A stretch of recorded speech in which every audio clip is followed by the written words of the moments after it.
Hello. Covid vaccine போடுறது problem இல்லை. But Covid வேக்சினோட சில இம்பார்ட்டன்ட் இன்ஃபர்மேஷனை தெரிஞ்சுக்காம போடுறது ப்ராப்ளம் ஆகலாம். உதாரணத்துக்கு, நீங்கள் கோவிட் பாசிட்டிவாக இருந்தால் வேக்சினேஷன் போடலாமா? அண்ட் எந்த வேக்சின் போடுறது, கோவேக்சின் ஆர் கோவிஷீல்டு? அண்ட் ரெண்டு வேக்சினுக்கும் நடுவில் எவ்வளவு கேப் இருக்கணும்? அண்ட் எந்த சைட் எஃபெக்ட்ஸ்லாம் காமன் சைட் எஃபெக்ட்ஸ், அண்ட் எந்த சைட் எஃபெக்ட்ஸ்லாம் இருந்தால் நீங்கள் டாக்டரை கன்சல்ட் பண்ணணும்? அண்ட் மோஸ்ட் இம்பார்ட்டன்ட், நீங்கள் உங்களுக்கு வேக்சினேஷன் நடந்ததுக்கப்புறமா கோவிட் ரீஇன்ஃபெக்ஷன் ஆனால் நீங்கள் போட்ட வேக்சினேஷன் யூஸ்லெஸ்ஸா? இந்த எல்லா கொஷினுக்கான பதிலாக தான் நான் ஷேர் பண்ண போகிறேன். பட் ஃபர்ஸ்ட் திங், உங்களுக்கு ஆல்ரெடி ஒரு மெடிக்கல் கண்டிஷன் இருந்தால் நீங்கள் வேக்சினேஷன் போடலாமா? இதுக்கான பதில், எந்த மாதிரியான ப்ராப்ளம் இருந்தாலும் நீங்கள் வேக்சினேஷன் போடலாம். ஃபார் எக்ஸாம்பிள், ஆர்த்தோட்டிஸ், இம்யூனோசப்ரெசிவ் டேப்லெட்ஸ், ஆட்டோ இம்யூனோ தெரப்பியில் இருக்கிறவங்க, கீமோதெரப்பியில் இருக்கிறவங்க, அண்ட் டிரான்ஸ்பிளான்டேஷன் நடந்திருக்கிறவங்க, இவங்க எல்லாருமே கோவிட் வேக்சின் எடுக்கலாம்.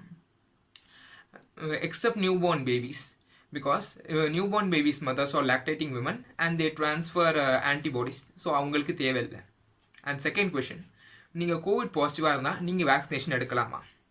இதுக்கான பதில் நோ, நீங்கள் வேக்சினேஷன் எடுக்கக்கூடாது.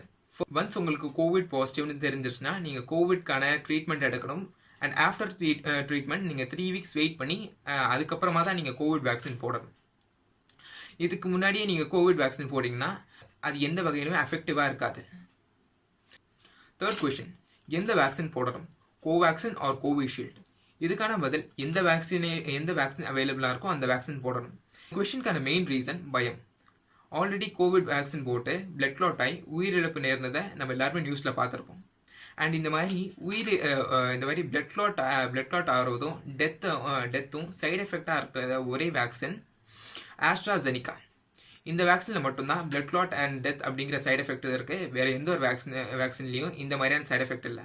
அண்ட் ஃபர்ஸ்ட் இந்த வேக்சினை நார்வே, ஐஸ்லாண்ட், டென்மார்க், இட்லி இந்த மாதிரியான பல டெவலப்ட் கண்ட்ரீஸ் பேன் பண்ணாங்க, டெம்பரவரி பேன் பண்ணாங்க.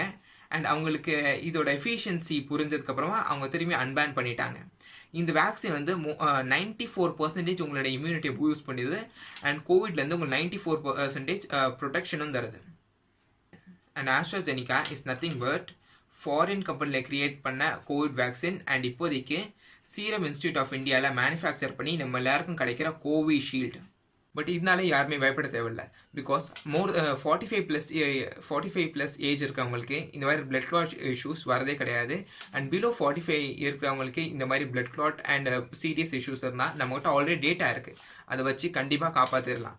If you inform to the vaccination administrator. And fourth question, எதெல்லாம் காமன் சைட் எஃபெக்ட்ஸ் அண்ட் எந்த சைட் எஃபெக்ட்ஸில் இருந்தால் நீங்கள் டாக்டரை கன்சல்ட் பண்ணுறது அவசியம்?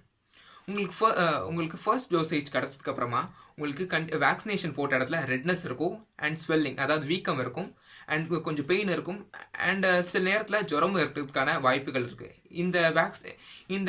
இந்த சிம்டம்ஸ்லாம் 10-35% மக்களுக்கு ஆகிறதுக்கான வாய்ப்பு இருக்குது.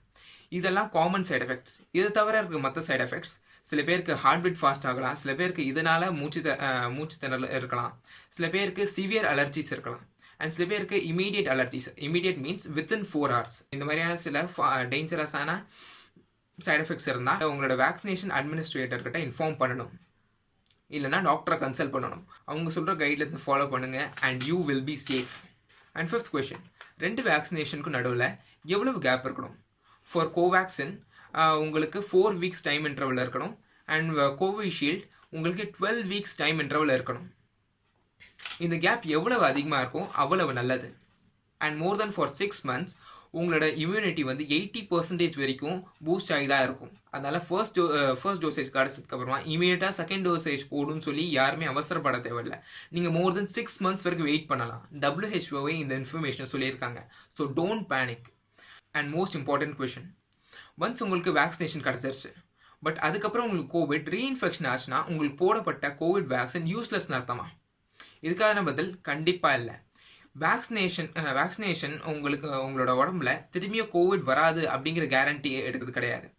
பட் ஒன்ஸ் உங்களுக்கு வேக்சினேஷன் போட்டதுக்கப்புறமா நீங்கள் ஹாஸ்பிட்டலைஸ் அல்லது டெத் அப்படிங்கிற இந்த ரிஸ்கில் இருந்து கம்ப்ளீட்லி சேஃப். அதாவது 0% தான் உங்களுக்கு ரிஸ்க் இருக்கும். உங்களுக்கு திரும்பியும் கோவிட்ங்கிறது சாதாரண இரும்பல் அல்லது தும்பலாக தான் இருக்கும். அதை பற்றி நீங்கள் பேனிக் பண்ண வேண்டிய தேவை இருக்காது. இதுதான் வேக்சினேஷனோட சிம்பிளான concept. So don't panic. So இதுதான் வேக்சினேஷன் நீங்கள் போடுறதுக்கு முன்னாடி நீங்கள் எல்லாருமே தெரிஞ்சுக்க வேண்டிய சில இம்பார்ட்டண்டான திங்ஸ். நான் சொன்ன எல்லா இன்ஃபர்மேஷனுக்கான லிங்க்கும் கீழே டிஸ்கிரிப்ஷனில் இருக்குது. ஸோ எல்லாமே போய் செக் பண்ணுங்கள். அண்ட் நான் ப்ரீவியஸ் வீடியோவில் சொன்ன மாதிரி உங்களுக்கு கோவிட் வேக்சினுக்கு நீங்கள் ரெஜிஸ்டர் பண்ணணும்னா நீங்கள் ரெஜிஸ்டர் பண்ண வேண்டியது கோவின் வெப்சைட்டில் தான். கோவின் வெப்சைட்டில் போங்க. அதில் உங்களுக்கு அலாட் ஆகிற ஸ்பெசிஃபிக் டேட் அண்ட் டைமுக்கு நீங்கள் கோவிட் முகாமுக்கு போனீங்கன்னா உங்களுக்கு வேக்சினேஷன் கிடச்சிரும். அண்ட் இந்த எல்லா இன்ஃபர்மேஷன் தான் உங்கள்கிட்ட ஷேர் பண்ணணும்னு நினச்சேன். அண்ட் இந்த இன்ஃபர்மேஷன் யூஸ்ஃபுல்னு உங்களுக்கு தோணுச்சுன்னா இந்த வீடியோவை எல்லார்ட்டையும் ஷேர் பண்ணுங்கள். அண்ட் வேர்ட் ஆஃப் மவுத்தாக நீங்களே இதை கன்வேவும் பண்ணுங்கள். தேங்க்யூ.